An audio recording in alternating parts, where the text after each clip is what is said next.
이고요. 그리고 1강서부터 3강은 자본가에 대한 얘기, 4, 5강은 노동자에 대한 얘기, 그리고 나머지 6번째는 자본주의에 대한 성찰에 대한 얘기거든요. 이번에 시작할 때마다 늘 질문을 던지려고 해요. 그래서 그 질문에 대한 이야기들 할 텐데요. 지금 보신 것처럼 자본주의에 대한 얘기는 이렇게 시작이 되거든요. 첫 번째는 땅은 누구의 것일까? 이런 이제 질문을 던진 텐데 그 질문에 대한 영상을 한번 보고 시작해 보려고 합니다. 모직 산업이 엄청난 돈을 벌어들이면서 수백 년간 대를 이어 농사를 지어온 농민들이 토지로부터 쫓겨나고 기존의 농지는 양치는 목장으로 바뀌어가는 이른바 인클로저 운동.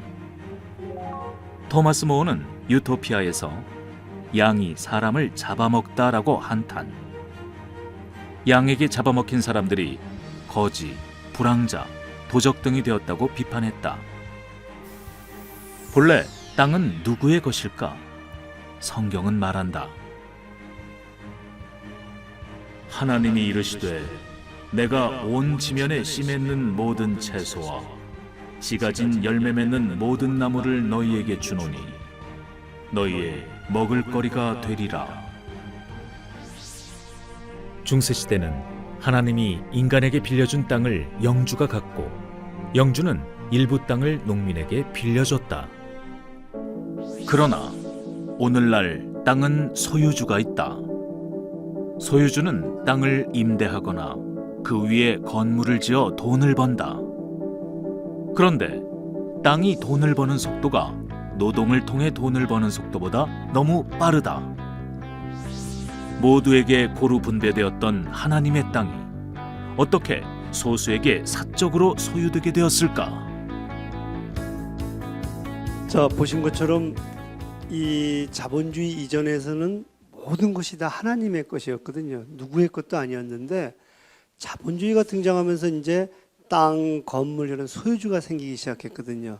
그래서 중세 때는 영주가 땅을 가지고 있었지만 그 땅은 영주의 것이 아니라 하나님의 것이었기 때문에 소유권이 아니라 점유권을 가지고 있었거든요. 그런데 어떻게 이것이 개인 소유가 됐을까? 이게 이제 오늘 1강의 주제거든요. 그리고 그 과정들을 좀 살펴보려고 하는데요. 먼저 중세를 좀 살펴볼 필요가 있어요. 중세 때는 지금 여기에 보신 것처럼 저기에 황제가 있고 영주가 있잖아요. 이 사람들은 일종의 정치를 하는 사람들인데 문제는 뭐냐면 그 모든 땅들은 하나님의 것이었고 그리고 모든 인간의 삶의 목적들은 하나님의 뜻대로 사는 거였거든요. 그래서 하나님의 뜻을 알아내는 사람, 그게 누구겠어요? 성직자였거든요. 성직자의 대장 황제가 아닌 교황이었기 때문에 지금 보신 것처럼 교황이 제일 중요한 사람이었던 이제 그런 시절이었었어요. 그래서 영주도 황제의 눈치를 보는 게 아니라 교황의 눈치를 보던 그런 시대들. 그러니까 아까 권력 관계는 성직자, 그러니까 교황, 황제, 그다음에 일하는 사람들이 농노였고 소유 관계는 점유권, 소유권이 아닌 그런 시대들 속에서 어떻게 이제 그런 것들이 탄생했었을까 하는데 중세를 좀 더 제가 살펴볼게요. 지금 왼쪽에 있는 그림들이 있잖아요. 어떤 젊은 청년이 막 깽판을 부리고 있잖아요. 저 청년이 예수님이에요. 예수님이 어느 날 갑자기 유월절, 그러니까 가장 큰 축제일인 유대교의 유월절에 내려왔는데 예루살렘 성전 앞에서 다들 장사를 하고 있는 건가요? 그런데 중세 때는 하나님의 땅이었기 때문에 그걸 가지고 돈 놀이를 해도 안 되고 이자 놀이를 해도 안 됐거든요. 가만히 들여다보니까 환전상들이 돈을 벌고 있는 건가요? 그래서 이제 30대였던 아주 혈기왕성했던 그다음 또 당시에 노동자였죠. 목수였던 예수님은 지금 와갖고 어떻게 하나님의 성전에서 너희들이 이윤을 탐하느냐. 그래서 저 그림의 이름이 뭐냐면 성전정화예요. 그러니까 성전을 지금 정화하고 있는 그런 장면이고요. 그러니까 이제 중세는 하나님의 것을 가지고 돈 놀려면 안 됐던 시대였고, 저 오른쪽에 문구를 보세요. 먼저 온 자들이 와서 더 받을 줄 알았더니 그들도 한 데나리온씩 받은지라. 저게 이제 마태복음인데요.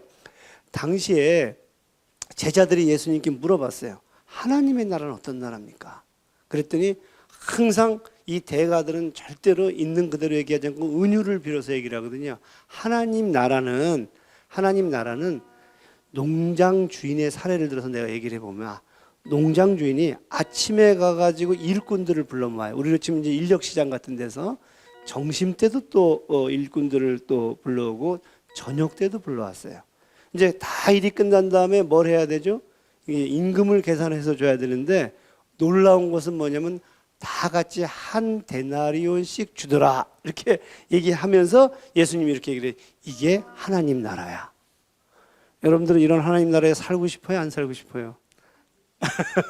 이게 지금으로 보면 어때요? 지금으로 보면 도대체가 이해할 수가 없는 상황인 건 거죠. 이해할 수가 없는데, 근데 가만히 생각해 보시면 이게 이해가 돼요.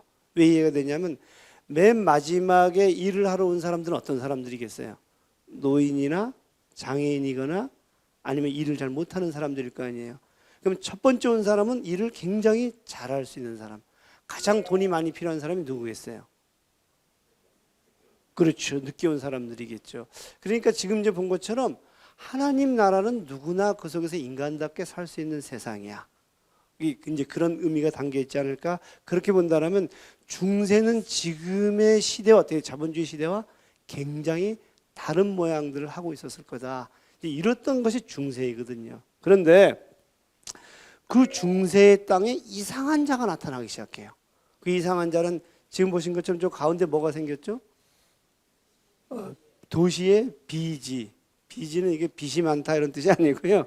부르주아지의 이제 준말인 건데, 저 사람들은 어떤 사람이냐면 중세 때는 자급자족을 해야 되는데 돈을 벌기 위한 사람들인 건가요? 저 사람들은 물건을 만들 때 자기가 쓰려고 만들었는데, 중세 때는 저 사람들은 팔려고 만들어요. 상품으로 만드는 건 거죠. 그리고 저 사람들은 땅도 팔아요. 돈을 벌려고. 그래서 저 사람들은 중세의 눈으로 보게 되면 대단히 희한한 사람이기도 했지만 대단히 이기적인 사람인 거예요. 하나님의 뜻에 맞지 않는 사람들이거든요. 저런 사람들이 나타나는데, 저 사람들이 자기들끼리 이렇게 성을 쌓아요. 그리고 도시를 만드는데 그 성을 불어로 부르고 그래, 부르고. 그리고 그 성 속에 사는 사람들 부르주아지. 그래서 저게 이제 부르주아지의 탄생인 건가요? 이 부르주아지들은 저 속에서 뭘 하기 시작하냐면, 아까 말씀드린 대로 돈을 벌기 위해서 다양한 꾀도 짜내고 상품도 만들어내고 이제 막 그런 것들을 하기 시작하는 건가요? 그래서 지금 보신 것처럼 왼쪽은 아까 그 부르그라는 그 도시 안에서의 이제 이 모습인 건 거예요. 어때요? 굉장히 화려하지 않아요? 그런데 오른쪽을 보세요. 오른쪽은 중세의 그 어떤 그 바깥의 그 봉건제 그 공간이라고 보시면 돼요. 그 두 공간이 존재하는데 두 공간이 공존하던 그런 시대라고 보시면 돼요. 자, 그래서 여기 보신 것처럼 이런 공간들 속에서 어떤 일들이 벌어지기 시작하느냐, 이런 일들이 벌어져요. 이 일들은 지금 보신 것처럼 저 안에 있는 사람이 뭔지 모르지만 신사인데다가 좀 상당히 부유해 보이죠, 그죠? 그리고 양들을 데리고 어디로 가기 시작하냐면 사람들을 내몰기 시작하는 장면이거든요. 이 얘기는 뭐냐면 중세 때 이 아까 이 아주 부유했던 그 도시 안에서 물건을 팔아야 되잖아요. 물건을 팔 때 지금으로 치면 가장 잘 팔리는 물건이 뭐냐면 모직이었거든요. 모직의 원료가 뭐예요? 모직의 원료가 양털이었거든요. 그러니까 당시에 그 영주들은 모직의 연료가 양털인데 양을 키워서 돈을 버는 것들이 농노들한테 땅을 나눠줘서 돈을 버는 것보다 훨씬 이윤이 된다는 걸 깨닫기 시작한 건가요. 그래서 이제 어떤 일들이 뭐냐면 이 땅에 있는 자기의 이제 농노들이죠. 농민노의 농노들한테 내 땅에서 나가. 왜 나가라 그래요? 양을 키우기 위해서, 양털을 만들어내기 위해서 나가 하는 장면들이 저 장면들이고요. 그래서 사실은 자기 농토에 이제 뭘 치기 시작하면 울타리를 치기 시작해요. 그래서 우리가 영어로 울타리를 인클로저, 이렇게 울타리니까, 그래서 이걸 인클로저 운동 이렇게 되는 건가요. 인클로저 운동은 양을 키우기 위한 것 같지만 실질적으로는 거기서 농민들을 내몰아서 오히려 울타리에 가두는 것이 아닌가 해서 운유적으로 이제 저런 표현들을 좀 해보게 됐고요. 이러다가 보니까 이 이제 내 땅에서 나가 했을 때 내 땅에서 내 땅이라는 무슨 관념이 생기는 건가요? 소유권이 생기는 거예요. 이제 사적 소유가 생기기 시작하더라. 이제 이런 얘기예요. 자, 그래서 인클로즈 운동이 끝난 다음에 한번 본 건가요? 실질적으로 당시 지도를 본 것을 저희들이 한번 그림으로 그려봤는데 인클로즈 운동 전에는 어때요? 저기가 전부 다 이 뭐였죠? 밭이었잖아요. 그죠? 왼쪽에 본 것처럼. 근데 인클로즈 운동이 끝나고 나서 봤더니 오른쪽을 보세요. 저희는 전부 다 뭘로 바뀌었어요? 목초지로 이제 바뀌기 시작했더라. 자, 그러면 문학이라는 것은 그 당시의 시대를 담고 있거든요. 그래서 이 당시의 이 시대를 보면서 토마스 모어라는 사람이 유토피아에서 이제 드디어 외쳐요. 토마스 모어의 얘기를 보게 되면 지금 본 것처럼 이제 이런 이야기들을 외치는데 이 이야기를 한번 좀 여러분들께서 한번 읽어보시면서 당시에 어떤 그 이 시대상이라든가 느낌이라든가 이런 걸 좀 이야기를 해보려고 하거든요. 그래서 제가 이제 아주 우리들 중에 가장 목소리가 좋으신 선생님을 모셨거든요. 한번 문학 작품의 이야기를 한번 들어보도록 하겠습니다. 양은 보통 아주 온순하고 조금밖에 먹지 않는 동물인데 이제는 아주 개걸스럽고 사나워져서 사람들까지 먹어 치운다고 들었습니다. 양떼들은 경지, 가옥, 도시들을 황폐시킵니다. 그들은 경작용 농지를 남겨놓지 않고 모든 땅을 울타리로 둘러막아 목장으로 만들고 가옥을 헐어버리고 마을을 없애버립니다. 교회들은 남겨놓는데 그것은 단지 양의 막사로 쓰기 위해서지요. 아까 말씀드린 대로 이것이 인클로저 운동이거든요. 인클로저 운동이고 양은 아주 보통 아주 온순하고 좋은 박쥐 먹지 않는 동물인데 다 삼켜버렸다. 이런 얘기는 뭐냐면 이게 은유적으로 표현한 건거든요. 근데 가장 흥미로운 것은 뭐겠어요? 제일 마지막에 교회도 어떻게 하기 시작해요? 거기에 이제 동참하기 시작했다는 거니까 그러니까 교회조차도 이제 이윤에 관심을 가지기 시작했다는 건 거죠. 다음 시간에는 경제적인 권력에서 정치적인 권력을 얻게 되는 이야기를 함께 해보도록 하겠습니다. 오늘 들어주시느라 고맙고요. 다음 시간에 뵙도록 하겠습니다.